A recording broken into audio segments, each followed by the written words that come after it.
If you or someone you know has diabetes, you may have built up an extra supply of test strips and lancets. That's where we come in. We'll buy the supplies that you don't need and resell them to those in need to prevent waste. Help us make diabetes management more affordable. Visit us at teststripswithaz.com.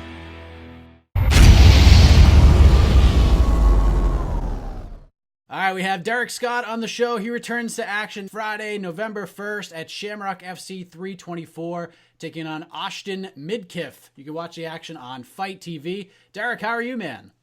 Yo, Mike, I'm doing really well, really well. It's great to have you here, and much appreciation for the crystal clear Skype connection. Doesn't happen very often. I appreciate that. Yeah, you gotta love it. Absolutely. Well, you, my friend, have been a very busy man for sure, because your story is just unbelievable. Not only are you a professional fighter, you're a lawyer. You're also part of season 1 of Titan Games, which I remember just by seeing your face. I was like, oh my God, that's hosted by The Rock, Dwayne Johnson. You finished 2nd overall in the season. Super impressive stuff. And I'm sure you've been asked about this a lot, and I'm sorry if it's overly redundant here, but there aren't many people who can add that to their resumes. What was that experience like for you? Yeah, you know what's cool is I do a lot of reading, a lot of journaling, a lot of meditation. And this morning I was meditating on a quote. It's from Gandhi. It basically says, like, strength has nothing to do with, how much you can lift, but it has to do with having an indomitable will.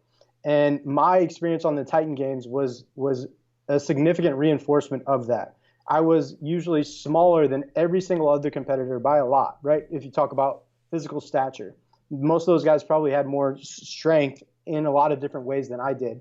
But you saw over and over and over and over and over again that I am insanely strong, if not one of the strongest people in the whole entire world, in that I have that indomitable will. And for me, it was a reinforcement of that. And now stepping away from the metaphorical stuff, The Rock's the man.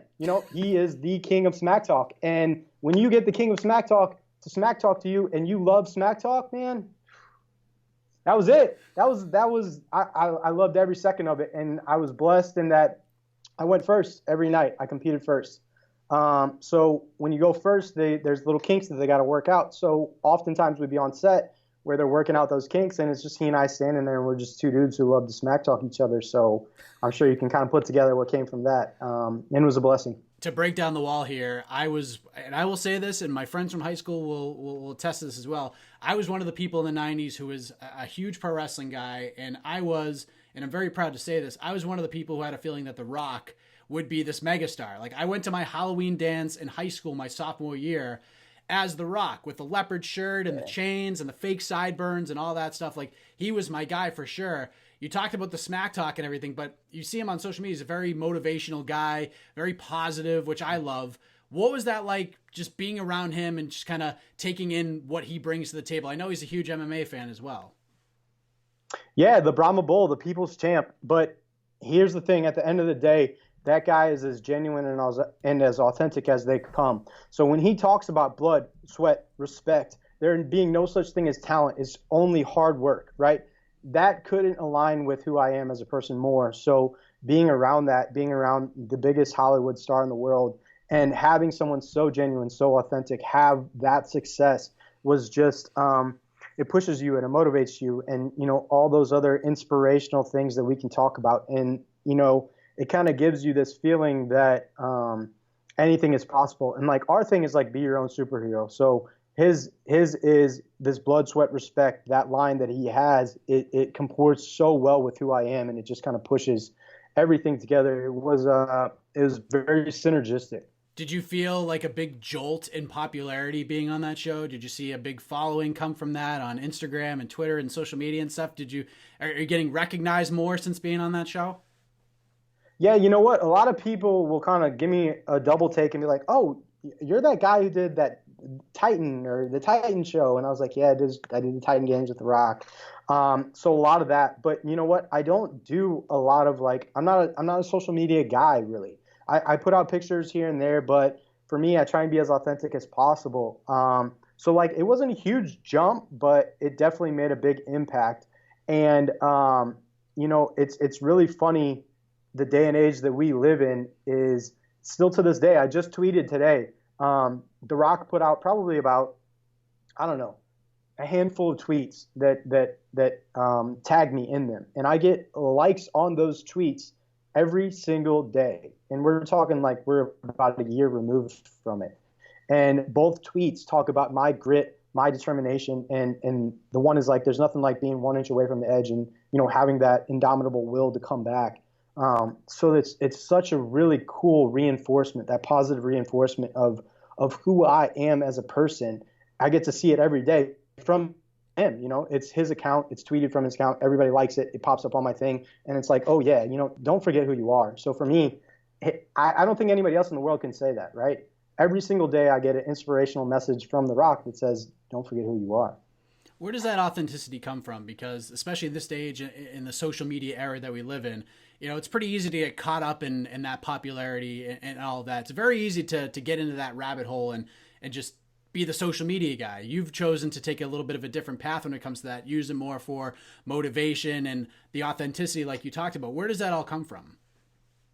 Yeah, do you know what's funny is that I always, when I get a lot of this, like, you're Hollywood now, and I always take a step back and I say, look, no, let's not do that. Like, I appreciate that I've been around The Rock and I've been on reality TV shows and I've done this and I've done that, but I'm still a person, you know, and it's human to human here. And I always want to pause and reflect on that authentically. And do you know what's funny still is that I've had a number of speaking engagements that I haven't even talked, to be selfish, and I want to appreciate those moments for what they are. Right. One of them that I have talked about, so I'll talk about it, is I've worked with a charity called Rainbows for Kids, and getting to speak to those kids and interact with those kids on their level was such an insane blessing. And I want all my interactions, all of my influencing to be a blessing like that, where we both benefit from it. And I get to be inspired by those children who are fighting an unbelievable fight every single day, and they get to look at me, and I usually do backflips and like do some gymnastics and stuff. So they're entertained, they love it. We're interacting as kids, but at the same time, it's so authentic and so genuine and so soul fulfilling. And for me, we use that phrase all the time: starve the ego, feed the soul. And for me, that's literally how I make my decisions now. Will this feed my soul? And that stems from, you know, growing up, my family. My mom used to always read Chicken Soup for the Soul. So that type of who I am will always be a part of me. You mentioned the backflip, so I think it's a perfect segue to get into this, because I love these stories. I just can't get enough of them.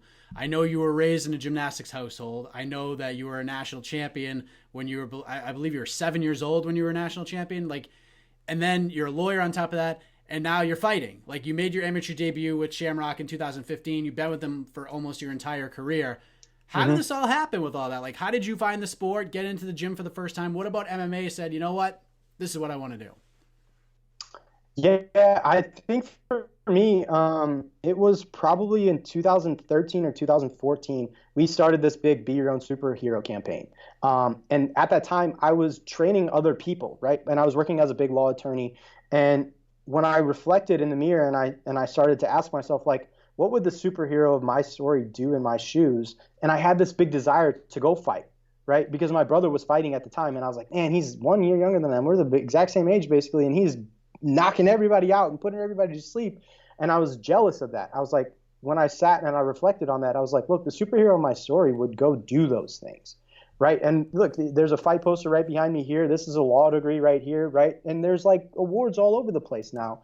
And for me, like, especially on the Titan Games, I talked about this a lot. My brother passed away when I was young.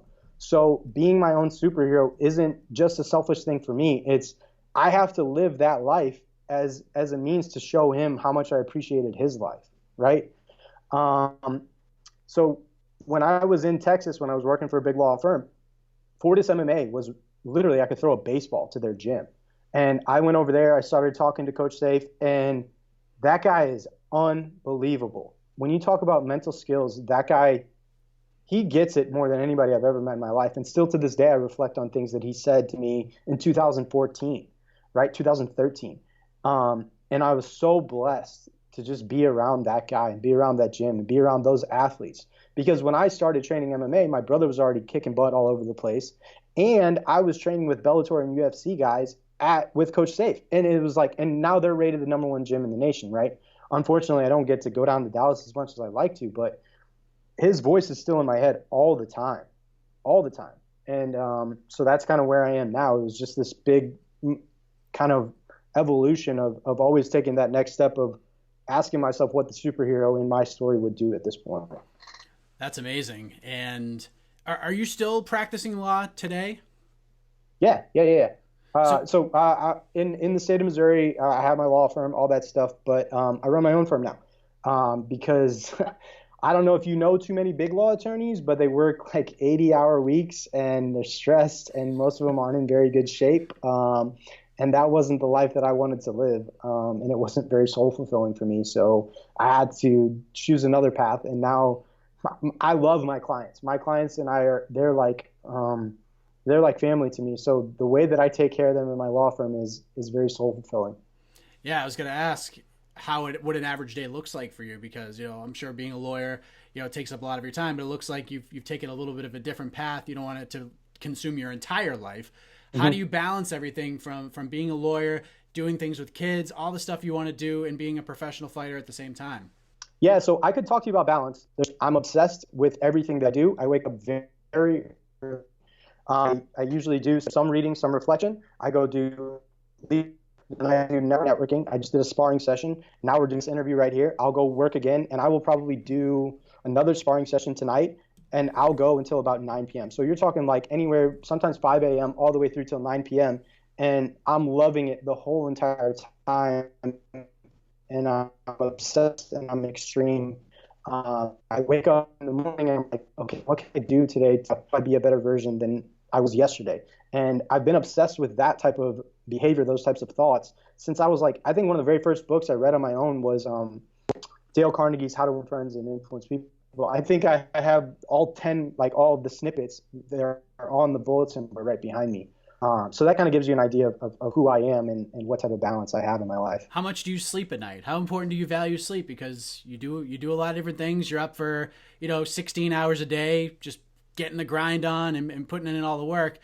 What do you do after 9 p.m.? When do you actually say, you know what, day's over, I'm going to sleep now? Yeah, so it's funny. A lot of people, I was just reflecting on this the other day. A lot of people talk about training hard, right?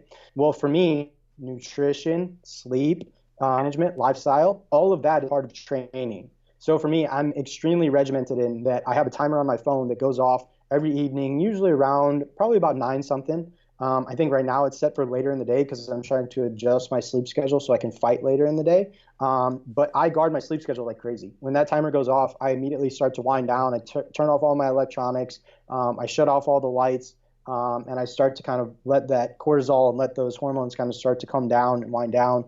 And I sleep good, man. Good. I bet you do. Let's talk about next Friday. You get Aushton Midkiff, former amateur champion with Shamrock FC. He hasn't competed in around 2 years, but he returns to action next Friday. Did you know much about Aushton when the name was presented to you? Yeah, you know what? We came up in the amateur ranks together, and like I've seen him fight. We've been on the same fight cards. You name it. That promotion circle is small, right? Everybody has fought everybody, XYZ. So everybody knows everybody at this point, and I'm excited. When you talk about fighting champions, that's what you want to do in life. You want to be. That's how you attain those things that you truly want in life, and that's how people talk about you. You know what I'm saying? So for me, those big obstacles, those big challenges, those big adventures, that's where my brain is like, yes, like let's pursue that. When you're obviously a very driven, motivated guy, so I don't think you need a lot to get you to that level. Are you a guy when preparing for fights? Do you do a lot of homework? Do you research? Do you watch old fights on your opponents, or do you focus more on what you're going to do, making yourself the best martial artist that you can be? How do you approach training camps when it comes to your opponent? So I'm significantly more of the latter. I'm more focused on being the best version of myself every single day in every single capacity. And then I rely on maybe some coaches or somebody in my circle to kind of take a look and say, okay, this, and this needs to at least be in your mind. But when it comes down to a fight, like let's use the Mike Tyson quote, everybody's got to play until they get punched in the mouth. So you have to understand how to react, how to do things when you've been punched in the mouth. And for me, it's always a take what's given scenario. And I try and be the best in every single capacity, whether it be striking, Muay Thai, Jiu-Jitsu, wrestling, you name it. I try and be the best in every single capacity. So I'm much more of the latter, where I'm focused on myself and focused on getting better all the time. Where are you training now? Who are your coaches? Who are some of the guys that you're working with day in and day out to get you ready for this fight?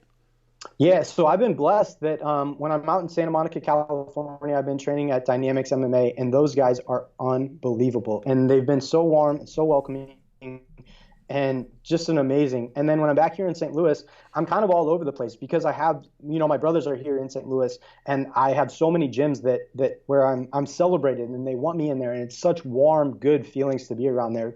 I'm training all over the place here in St. Louis. And it's a huge blessing to have my brothers here, right? Because my brothers, they don't care what time it is. My brother Sean and I just did out in the yard to around in the grass, and they're like me, right? Talk about these warrior philosophers. We have the ability to be savage and wrestle in the yard per se, and then we'll have philosophical conversations, at the drop of a hat 10 seconds later. So that's kind of what I'm doing my training right now, but it's a little all over the place. And then I've been doing a lot of my jiu-jitsu within the Boggy School with Brian Guidry over at North Broadway. Awesome, man. When you visualize this fight playing out, when you close your eyes and you visualize things, I'm sure with someone as driven as you, visualization is very important in your life, especially in the fight game. How does it all usually play out in your mind? How do you see it all going down next Friday?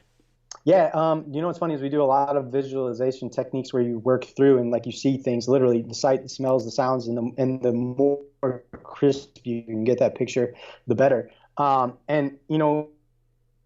seen Aushton do really well in the grappling change, and if it goes there, I'm fine. I've already worked that out in my head. But I would love to stand and strike, stand and bang, and give the fans something exciting, right?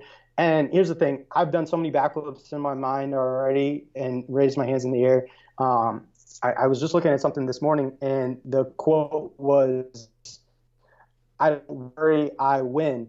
And for me, I was like, oh, that's kind of cool, but I would change it a little bit. I would just say, don't worry, I win. In terms of what you're going to do, because obviously you wear a lot of different hats. You do a lot of different things. When it comes to fighting, is this something that you would take on like full time if the opportunity presented itself? Like, I know you have great relationships with your clients as a lawyer. There's all these different things you want to do, but being a professional fighter, especially if you get to that next level, the platform to do some of the things that you'd want to do and things you'd want to accomplish, it gets bigger and bigger, and you could be able to do more things.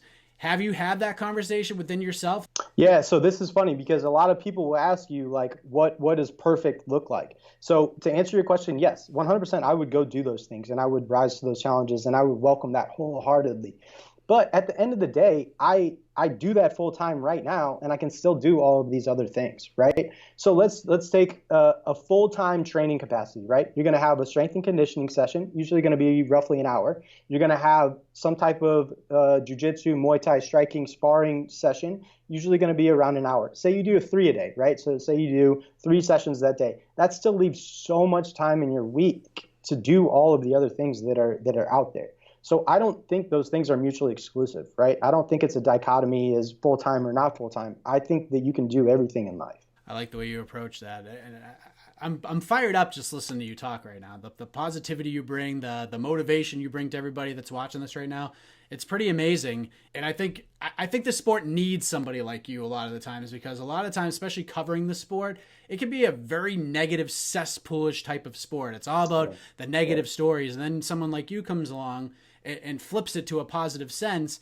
I think it's very refreshing, and it's very reassuring that this sport does have a bright future, that it's not just about, punches in the face. It's about motivating others to do whatever they want to do. Like, do you enjoy sort of being that positive figure in a space that can be really negative at times? First off, thank you. That's an amazing compliment. Second off, I believe that everyone has nuance and layers, and everyone should be able to have that positive, interpersonal relationship, motivational aspect to them. But I mean, let's not get it confused. At the end of the day, if you're on my bad side, you don't want to catch me in a dark alley, because I have the ability to be a savage warrior at the same time. And I believe in life, you should be able to do both, right? There's a very prominent quote that's out right now that a dangerous is a good man. A dangerous man holds himself back. That's a good person, right? So I would always like to be that warrior in a garden. But if the context or the aspect calls a warrior to do those things. Amazing stuff here from Derik "The Law" Scott, who returns to action Friday at Shamrock FC 324 against Aushton Midkiff. Very excited about this fight. Very excited to see what your future in the sport is going to bring us, because I think the sport needs more people like you, Derik. I'm not going to lie. Before we let you go, man, I know you're not a big social media guy, but if you want to let people know where to find and follow you on that anyways, to at least get some photos, some inspirational stuff, let the people know. Plus, anything else you want to get off your chest, the floor is yours as well. Yo, Mike, thank you so much. That's an insane compliment. And just because I'm not a huge social media guy doesn't mean my Twitter, my Facebook, all that stuff is out there. And if you are inspired by me in any way, shape, or form, connect with me and let's have an authentic conversation. I always try and interact with every single person who messages me, et cetera, et cetera, et cetera, even when I'm told not to by the marketing and PR guys. I still do. And the thing is I have to thank all of the people and be so grateful for all those who allow me to have this platform, and you for just having me on. And it's always good to express that gratitude and go out on that note. Yeah, I appreciate it very much, man. And I might have to jump on that myself and get a little, when I'm feeling down, I might just have to reach out to you to give me a little bit of a lift. And I appreciate that. I appreciate your time, and all the best to you next Friday. Yeah, thank you, Mike. I really appreciate it.